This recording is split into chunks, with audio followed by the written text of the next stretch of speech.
Welcome to the Family Business Audiocast on LinkedIn. I am R. Adam Smith, creator of this audiocast series. As an entrepreneur, investor, founder, investment banker, and board leader the last 25 years, I'm fortunate for my many experiences within the family firm industry. A brief comment on why I created this broadcast. Private companies are a passion of mine, having grown up in a family of entrepreneurs and having engaged for 2 decades in deals, strategic transformations, investments, and boards with an array of fascinating family enterprises, family firms, and family offices. I founded this series to offer a useful platform for listeners to hear from veterans, academics, and leaders in the vast family firm ecosystem.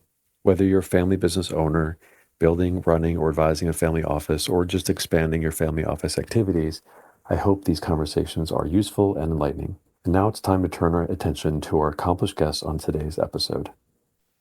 I'm pleased to be here today with Amy Griman, who is a global family office expert, governance expert, CEO and founder of Delta Creative Group, and formerly global president of the BMO Family Office. Amy, great to have you today. Hi, Adam. Wonderful to be here. Thanks for having me. So we'll talk a bit about Amy, who's one of the most experienced voices in the ultra net worth, governance and trust and enterprise space. She has spent more than 30 years at the center of wealth, law, and family systems, serving some of the world's most complex families through moments of succession, liquidity, conflict, and reinvention. As former global president of BMO Family Office and CEO of BMO Delaware Trust, she oversaw approximately $80 billion in client assets, operating at the intersection of regulators, boards, advisors, and family principals, and of course, the enterprise structures and lives of the family offices she worked with. But her work has always been something a bit deeper than capital. In fact, earlier in her career within trust and estate planning, she focused on the more sophisticated plans and their failures and success, focusing on tax law or investment strategy, and also thinking about the softer elements of the family office and family enterprise. Over time, Amy was brought into some of the most delicate situations within these family enterprise organizations, including succession strains and family fractures and governance breakdowns.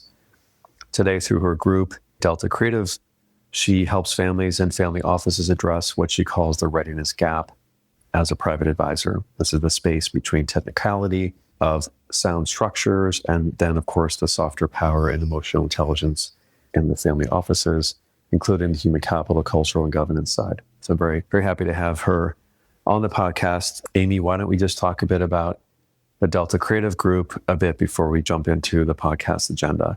Yes, happy to. Delta Creative is a fairly new business and venture for me, and it's really born out of these years of working with families and observing places where things just didn't work. Despite great planning, despite wonderful advice, despite incredible success, there were still gaps, even among the most sophisticated families. That's been something that's always puzzled me, and I've always felt that as an advisor and a leader in the industry, we could do better. We should do better to help clients steward their wealth and preserve that for long term. So Delta Creative Group was really born out of a time when I was thinking about really impact in the industry and my next steps. And I kept coming back to the fact that I've seen this happen, and I've been involved with families oftentimes trying to either resolve those issues or ameliorate the impact. That's where I'm spending my time and focus now. Try to get ahead of those things and or help families once there are some cracks in the foundation. Yeah, we've had an amazing run of your colleagues in the industry within the family office and family enterprise space, covering especially some of these softer elements, which is really essential to address and to think about and talk about for our audience, not just the money and the wealth and the hard power. We'll talk a bit about your journey, I think, first in the trust system. You have worked not just in wealth management, but also in trust law. Earlier with me, you noted you had been inside some of these more complicated trust and estate administrations, seeing how some of the technical flaws can be important and be either set up incorrectly or need to be readdressed and be continuously revised and on the ball. Can you talk about some of that here and just about the preparation process and being on the ball with the trust structures? And then we'll bring that into the human side. Absolutely. Yes. So coming out of law school, everything seems very organized and technical, right? A, B, C, D, you do these things. And when I started as a young trust officer, I spent my time in estate settlement. So I was working with families of all sizes to settle the estate where the bank was named as executor or trustee. And that's where I really began to understand how all of the technical, the drafting, the estate plan, and the administration all came together. And I just constantly saw gaps, both gaps in the planning, which is one topic and probably not one I'm as qualified to talk about since I'm not a planner, but more importantly, gaps in just preparation and in the way the plan was administered over time.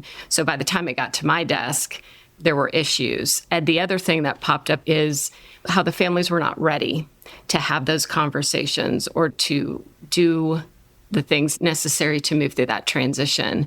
Lots of family discord, lots of illegitimacy around the decisions in the plan. I was thrown into that fairly early in my career and really learned intimately how all of those things come together at the moment the plan comes to fruition and things start to happen. And I learned a lot about the technical side, and I'm still say that I have a sixth sense today about being able to look at a situation and have an ability to see where there might be weaknesses or gaps.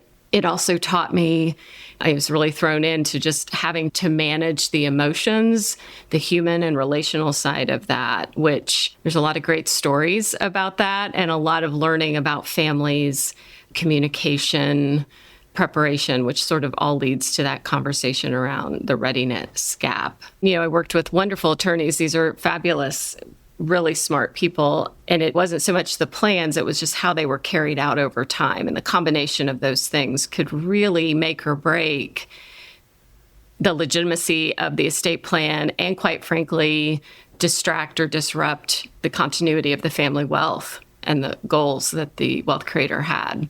Yeah. From my perspective, this readiness becomes, of course, with my background in mergers and acquisitions and private deal making, especially at inflection points for the main operating company. I'm sure you've worked around the trusts and the governance and the controls and preparation for M&A or recapitalizations. This is the most important inflection point from a financial perspective because that's where the money will be made and flow through the family and the organization. If you could share more on the readiness gap, that's super interesting and super important. You seem to have 4 kind of core questions that relate to these ultra net worth families, creating sophisticated plans and executing them, and maybe also talk about how that execution is best performed in terms of the internal resources of the family office versus the external resources of the lawyers and the law firms. Yes, it comes to whether it's a transaction and being ready for day 2 or some other transition, right, that would happen within families of wealth. But particularly when there's a transaction, there's a date, there's an event. And I think making sure that stakeholders are really prepared to execute. I think there's something very exciting and glamorous about that event. But being ready for the event requires a different conversation. And I've seen many times where they're not quite ready or they don't understand what happens day 2, which is not about the deal or the transaction. It's about life after that transaction. And the more family members you have involved or the larger the impact of that transaction, the more important that question is. And I've seen time and time again, whether it was someone passing away in a transition of leadership or an event such as a sale of a business or an asset, the question is really not asked, or it's asked pretty perfunctorily as opposed to from a real place of readiness for those individuals. What is the decision architecture, though, within the large family offices? Can we talk about between the board versus the charter versus the council and some of the structures we see discussed by the Ultra Net Worth Institute and Cambridge, and of course others like Christina Wing, Richard Wolkowitz, IMD, Peter Vogel. There's so many resources out there, but it seems like there's key areas that are essential to address, but there's different opinions of their relative importance. So is that relative importance more absolute or more relative? Yeah, that's a really good question. I think it depends on the family and their structure. The more complex the structure, you would think, the more clear it would be. If the decision-making structure is sound within a family office, which could be through a board, could be through a family council, or in a smaller office, it could be through an individual, whatever that case may be, the readiness gap often happens because it isn't clear who's making that decision or how that process will work. So based on all of the work of esteemed colleagues that you've just mentioned, the design of that office, I think, is critical. And that governance and that structure has to be part of the process for that transaction. And it has to be honored. Sometimes I have seen where those structures, again, I don't want to say rubber stamp, that's too strong of a word, but I'm not sure they've really been given their due process, if you will, in that. So I do think the board, the family council, whoever is making that decision, being prepared to make the decision, which means you're having conversations, there is education, there's knowledge about how those decisions are going to be made before the transaction even comes about.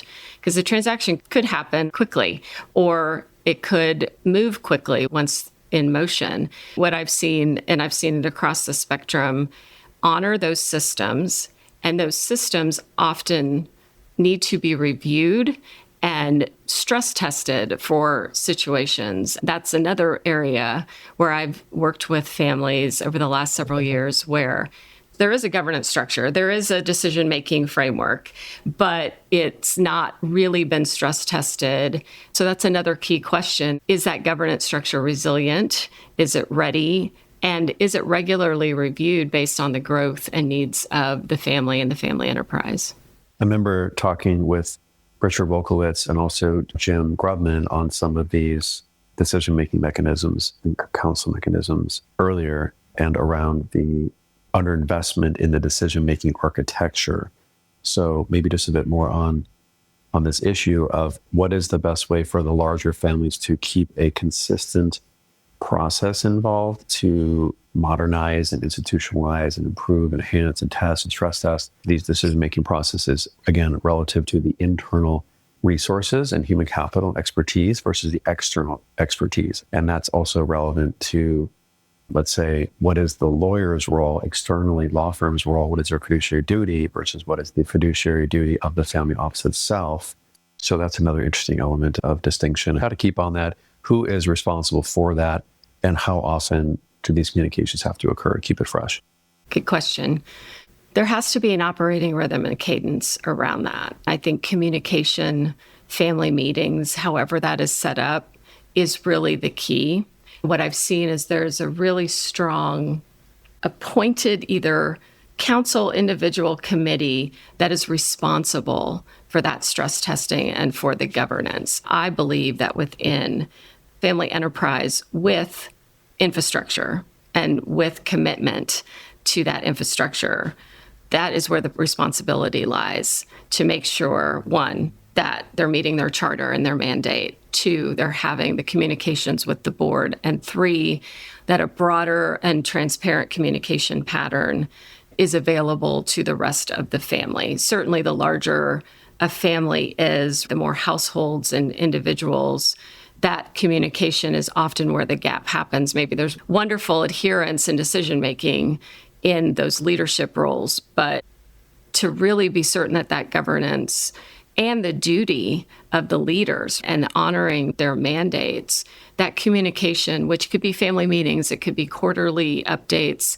it could be the board meeting, the annual board meeting. It depends on, I think, the family's culture and stripe, but the responsibility of those leaders. And if you have a family office with professional leaders, I really believe that with that infrastructure, those individuals are responsible for carrying out that structure and making sure that the communication, the meeting cadence, the documentation, that all of those things are pristine.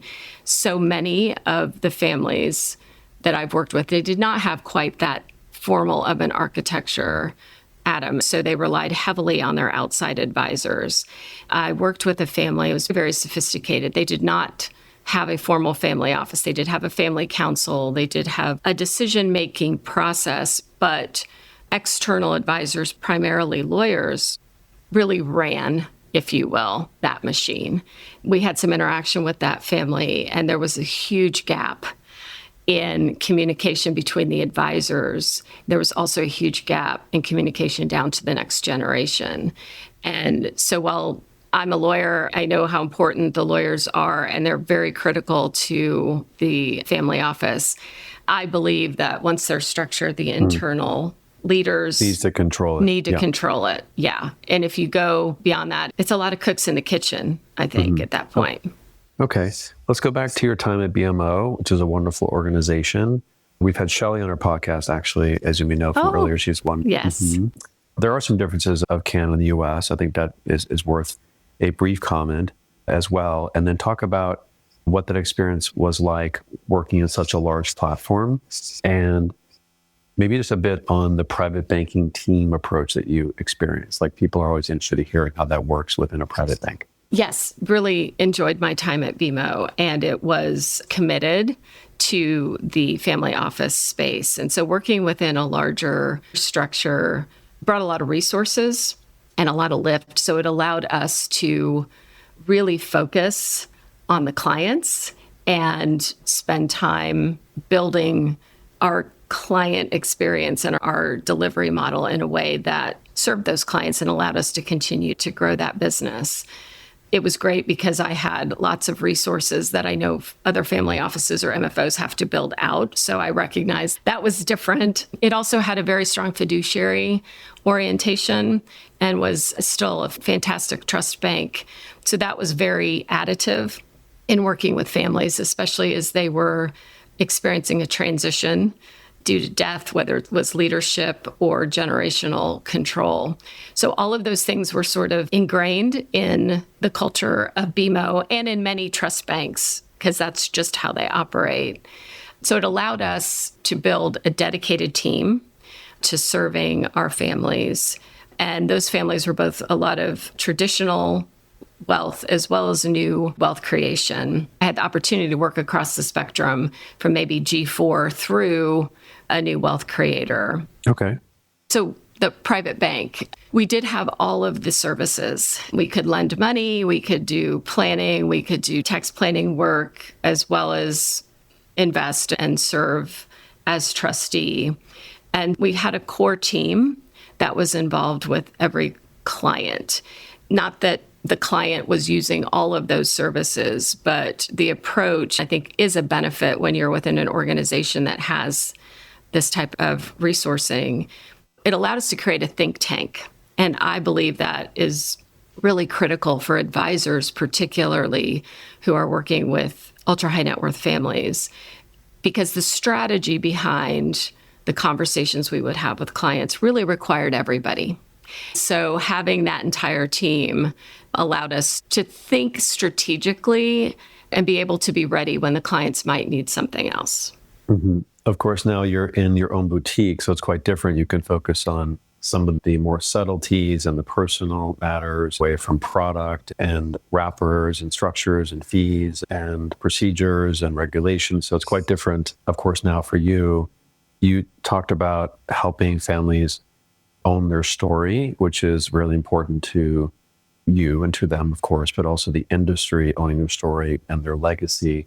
I talked about legacy all the time, but just recently at the Javoy conference with Neil Green, where I was a keynote speaker next to James Rose Bush, who I'm a big fan of. He's actually becoming a guest on our show soon, the former chief of staff for most of the Ronald Reagan presidency, and speaking about leadership and their own story, Exciting. Which is really related to legacy.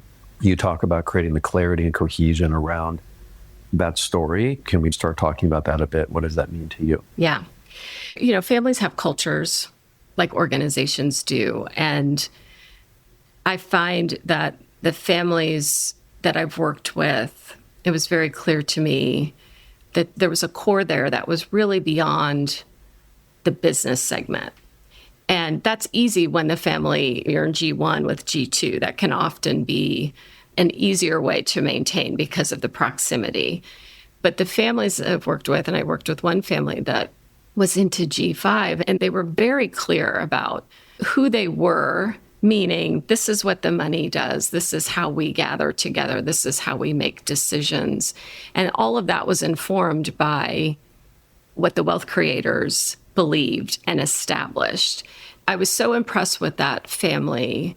I worked with them for several years, and I learned a lot from them because they were a bit reticent to change in some of the more formal and or legal elements of running the family, which we worked through. They had this cultural stripe, and it really was around history.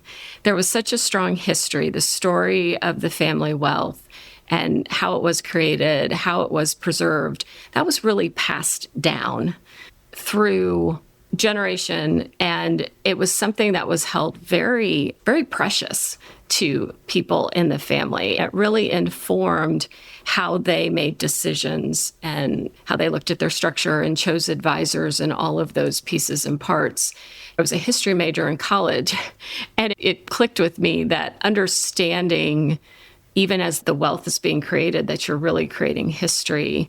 And some of those conversations that you're going to have right then and there are going to be very critical for the go forward. I love this business for many reasons, but I'm always fascinated to learn about the families and how they created the wealth. So to me, when I hear those stories, it helps me to understand as an advisor or the leader of a team, or in this case, the owner of an advisory firm, how to adjust. I believe, Adam, and I haven't seen that there is as much conversation around that historical and cultural thread. And when you have that, you can weather some of those challenges that we've talked about earlier in our time.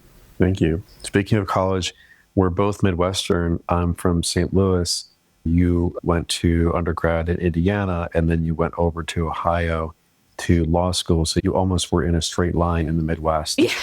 We are. Yeah. We are. And I'm still here. I still live in the Chicago area. So you just went to a larger and colder place. Basically. I did. I can't escape the Midwest, apparently. Yeah. What was your thesis, your key paper or focus in history at Franklin College? It was about Booth Tarkington, who was an Indiana writer. He wrote The Magnificent Ambersons. I was fascinated about how he wrote about the change in Indianapolis as it moved from, which is the case in many Midwestern states, from an agricultural state with smaller towns to more industrial / larger cities creating, and he did it. So anyways, for me, that was something I'd seen growing up in a small town, then moving to a larger city. And so I did my senior thesis on his approach and how it changed the view of Indianapolis and I would say other Midwestern cities. Just one more thing. Speaking of small towns, can you just talk a little bit about the Canadian wealth spectrum and the consolidation of wealth in Canada? And the system seems very concentrated, more European than the US system. We have much more banks, much larger capital market system, much more wealth expanding through the entrepreneurial ecosystem. BMO and TD and RBC are very concentrated organizations in Canada. I'm just curious about what you think of the, let's say, the wealth management and private banking ecosystem in Canada, and also a bit on the size of the super entrepreneur system in Canada, because I work a lot with Canadians. I find it an interesting factor that is maybe slowly changing, but I think for a lot of Canadians, it's not changing fast enough. The entrepreneurial spirit, the growth, liquidity, capital markets, evolution of flexibility within wealth management. I can speak to that a little bit because I did lead the Canadian team. They were part of my group for a period of time, and obviously different tax and legal systems. And I know that my Canadian colleagues and I adapted to lead and help them with this. The tax was the first thing. Now, that's not the first thing in the United States either. Tax alpha and tax minimization, where feasible, we know is where we both start. But more in planning and income tax, that became the leading factor. And what I would say is the way they use trust was very different. We have a lot more flexibility to use trusts as tools in all kinds of ways, which I could talk about for hours, but they use them differently, and it's lesser spectrum, if you will. So those were where I noticed a lot of the differences when it came to family wealth and family offices. A lot of the same challenges that we've talked about today, readiness and transition and leadership, all of those things came to play. So we had a lot of alignment in that area as well as investments in the United States where they could do that based on their structures, and then had some divergence in a few other places. There is some of my former capital market colleagues would probably be better to answer this question, but there is so much more velocity, volume, and variety in the United States around wealth. So it was interesting. It was fascinating to see the geography in Canada and the concentrations in Toronto and Vancouver, and got to work with families there, but Yes. really different. And we have so many more banks and competitors, RIAs and broker dealers. So our landscape is incredibly robust. And that was very noticeable as well. Good. We'll wrap up on culture and cohesion and just thinking about how you're managing, building, and offering the Delta Creative Group services for your families. And of course, their shared narratives, their legacy, their internal organizational procedures, communication. It would be great to talk also about, let's say, fusing governance with human language and personalities, and how you blend structure with culture, and also how that conversation differs between G1 and G2, or the owners, let's say, versus the children. If you could talk a bit about that as well, how that communication works. Again, preparing for a sale, you're going to work with G1, the founders, the owners. You're not going to really involve the next gen unless you're informing them. You're not necessarily involving them sometimes. But in terms of the things you're working on at Delta and the broader family ecosystem, I love the term galaxy. Alfredo Damascus, who was on our show, one of the legends and my favorites on the show, uses the word galaxy. I love that word, the galaxy of the family enterprise. So we'd love to hear more about that. I like Galaxy too. I've been using ecosystem, which is not nearly as elegant as Galaxy for sure. You have to start with culture, in my opinion, and understanding. And what I mean by that is, who is that wealth creator? How did they create their business? We were just talking about the Midwest, even where you've grown up and lived. Did you live in Europe? Were you an immigrant? All of those things really factor into the story, as we were talking about a few moments ago. So understanding that and understanding the dynamics, which I'm careful here because I'm not a psychologist or therapist of any type, but I've observed a lot of dynamics and been tasked at times with managing or resolving dynamics that are impactful both positively and negatively on a family's enterprise. Does somebody make all the decisions? Does dad even engage in conversations with the son who is allegedly taking over the business? Is there a philanthropic arm, and who runs that, and how is that treated? Those are all things that are part of my process to understand, one, what's there, and what are those structures? What's the decision-making process? My job is to really determine what that decision-making process might be, or where there are gaps. So that's, to me, where you start, and then you fuse governance and culture. So I think a family who is very relational, has a good communication pattern, tends to put their relationships perhaps above decisions or the business. That governance structure can be different for them than maybe a family that's been more hierarchical, or makes decisions in a different way, or has a different interaction with each other. These are the things that are important, because if you're not considering those, you will have a mismatch between those systems. So understanding what's there and what's really happening, and how the family and their professionals interact with each other, is that initial observation and assessment. And I think between G1 and G2, I agree with you. If there's a transaction, you're spending a lot of time with that wealth creator in that space. I do believe that there is a miss, and I've seen this happen, where G2 is just ill-prepared to understand what that means. What does it mean for income? What does it mean for my career if I've been involved in the company? What does this mean for dad? What is he going to do? What does it mean for our philanthropy? Because I spearheaded setting up our family foundation, right? There's a lot of tendrils that come off of that. And the communication, I think, between G1 and G2 is first informative, at a pace that's appropriate and comfortable for everyone, then it moves more into readiness for what happens when G2 takes the reins or G1 is no longer able to run the business. That's a really long answer to understanding some of those actual practices, because human nature is hard to change. We can rewire and change, but I think ignoring what's there can be, I've never seen that go well, is my answer, when it's just been about black and white and paper. So finally, just maybe a bit on legacy. From your perspective, how do you define legacy, or how do you help your clients think about legacy these days? That is a good question.